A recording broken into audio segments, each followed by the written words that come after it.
Just watching BBC coverage of the local elections. It's all Brexit, Brexit, Brexit. And I've heard Sunderland mentioned about 10 times tonight.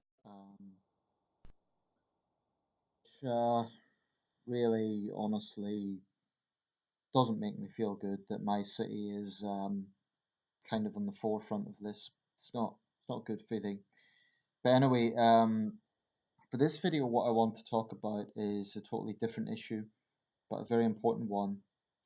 And it's anti-Semitism in the modern world, but also how that pertains to attitudes towards Israel. Now, I don't know why it is, I can guess why, but I don't really know why Israel provokes such strong emotions. I can understand the Holy Land conflict provokes strong emotions, but I do struggle to see why little Israel in the whole world provokes such strong emotions. Now, some might say, oh, but Nathan, you can't link anti Semitism to criticism of Israel. And my response to that is, on the surface, no. Criticism of Israel is not automatically anti-Semitic. In fact, there are Jewish people who are critical of Israeli policies. And this is an important point. The Jewish people are as diverse as any other group of people. There's liberal Jews, there's Orthodox Jews, there's conservative Jews. Um, so when people talk about the Jews, that in itself is problematic. I don't think that criticism of Israel or Israeli policy is automatically anti-Semitic. I've criticized Israel. Um, so on the surface, I've no problem with that argument saying that you can't automatically link the two. But, and this is a big but, more often than not, people who obsess over Israel, you dig a little bit beneath the surface and they really are anti-Semitic. And I think this is a big part of the issue going on in the Labour Party right now. Labour for years has been pitching towards, frankly, the Muslim vote. Now, this is not to say all Muslims are obsessed about Israel, but the simple fact is, in many quarters, they are. I mean, I saw a link today showing Pakistani Muslims outside a mosque in Pakistan queuing outside the mosque doors, walking over the Israeli and American flags. Now, that sort of hate mongering is rife, frankly, in the Islamic world. President Mahathir of Malaysia recently argued it was fine for him to attack Jews, but you can imagine if what his attitude would be to criticism of Islam, because there's been a very steady drive towards pitching towards Islamist conservatives in countries like Malaysia and Indonesia in recent years, countries that were formerly relatively secular, relatively moderate, and it's deeply concerning for minorities in those countries. So I find President Mahathir's attitude very hypocritical. Um, there's no way I can cover all the issues that relate to this within one video. Just a disclaimer though, just in case anyone misunderstands, no, I'm not Jewish, and I'm not from Jewish background either. My family are Anglicans. I'm not particularly religious myself. I'm not practicing, but I come from an Anglican background. I'm not Jewish. But even if I were Jewish, it shouldn't change the argument I'm making here. Um, I find it deeply troubling that within living memory of the Holocaust, there are still there's an industrial scale situation. You see it particularly online of people who buy into conspiracy theories that the Jews control everything and everything that's going wrong in the world is a Mossad conspiracy. Because, they blur the lines. The Jews, Mossad, Israel, they don't make a difference. They see all Jews as one and the same, including, and this is where liberal and left wing Jews are maybe being a bit naive because they don't realize that anti-Semites see them as one and the same as right-wing Zionists. So anti-Semitism is rife. It really is. And to those who say, oh, but you can criticize Islam, you can criticize Christianity, I'm not arguing against criticizing aspects of Judaism as a religion. So, for example, certain ultra Orthodox Jews refuse to sit next to women on planes. That's ridiculous, and they should be criticized. They are just as repressive and sexist as any Islamist in that sense. There are prominent Jewish people who I think should be criticized as individuals, but not because they're Jews, because of their obnoxious individuals for whatever reason.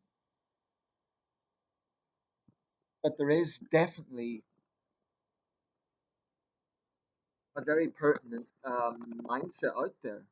I've seen this. I've directly seen this. In my city, here in Sunderland, I've seen it.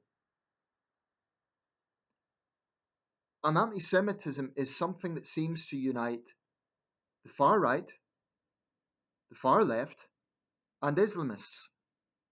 Those three factions seem united when it comes to anti Semitism. This spiteful, baseless conspiracy theories, it's, it's poisonous. And it is out there. And, I don't blame Jewish people for feeling embattled by this, feeling like almost a siege mentality, because it's out there.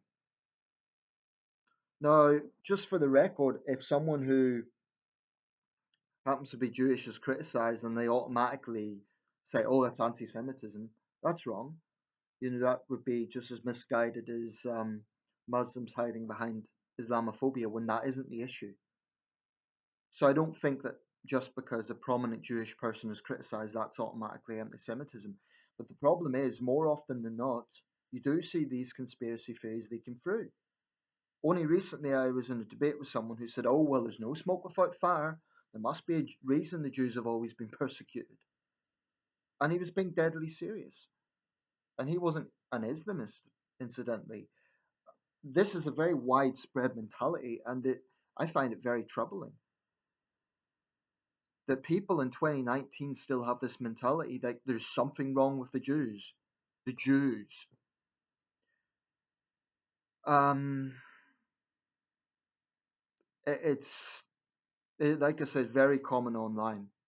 I mean, you see these grotesque comments on any sort of archival video about, for example, the Nuremberg trials.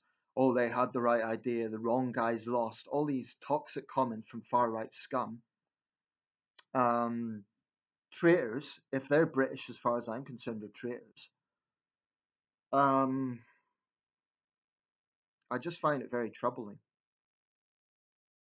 Now, how does this relate to Israel? Because I mentioned bringing Israel into this. I don't think that criticizing Israel is automatically anti-Semitic. For example, I think continued settlement building doesn't do anything for peace. I think there's times the IDF have definitely got it wrong as well in terms of the approach they've taken.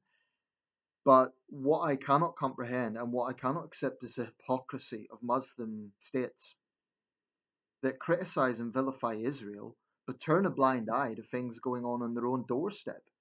Take, for example, Pakistan. When Pakistani politicians and clerics and mullahs, and for that matter, frankly, many citizens, show such hatred and animosity towards Israel, yet Pakistan is doing trade with China, which right now is incarcerating and brainwashing and re educating and repressing up to 3 million Chinese Uyghur Muslims. Chinese in the sense it's their citizenship, but they're Uyghur Muslims and they're being persecuted. Pakistan is silent. You don't even need to look to China. Look at Burma and the persecution of the Rohingya people. Silence from the Islamic world. Look at the persecution of Arab dictators by Arab dictators.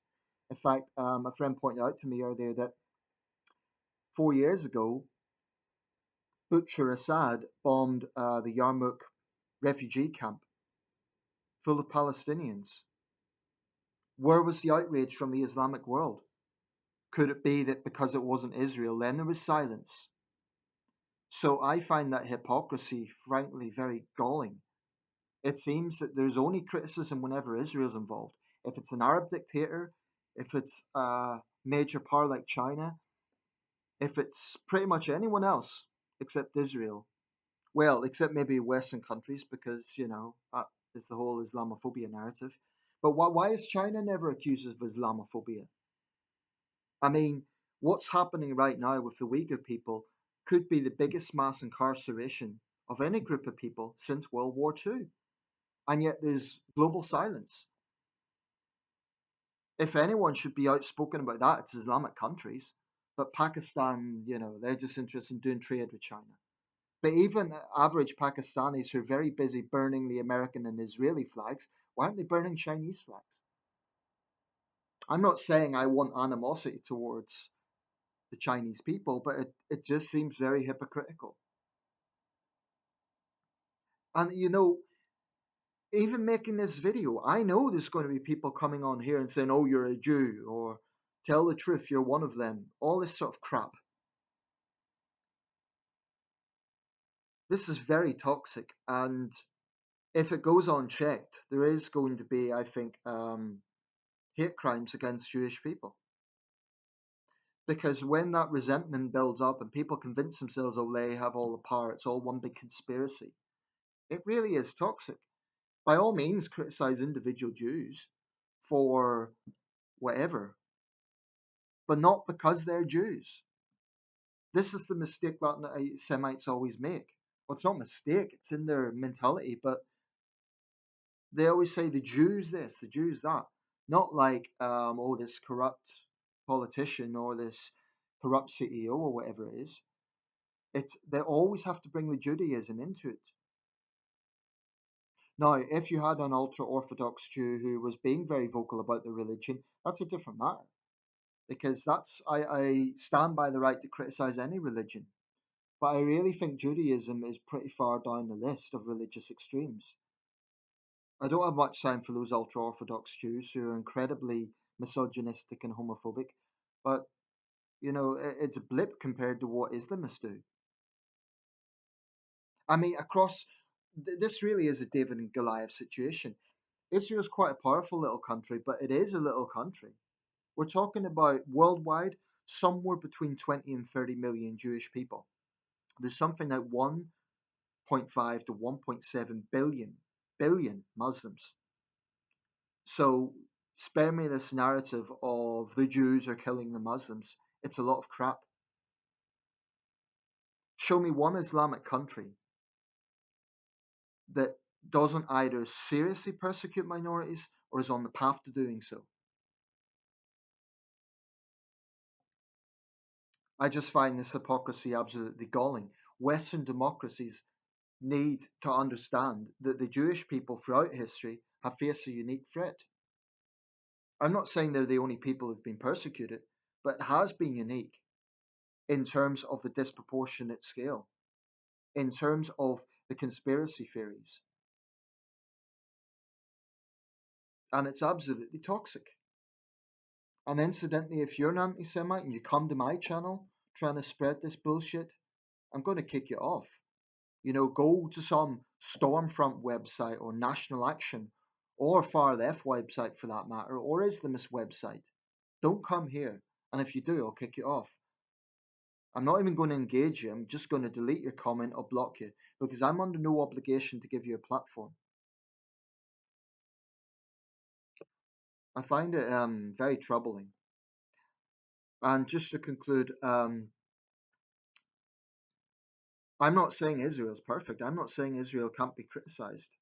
But I do question those who obsess over Israel whilst turning a blind eye to Arab dictators who do far worse.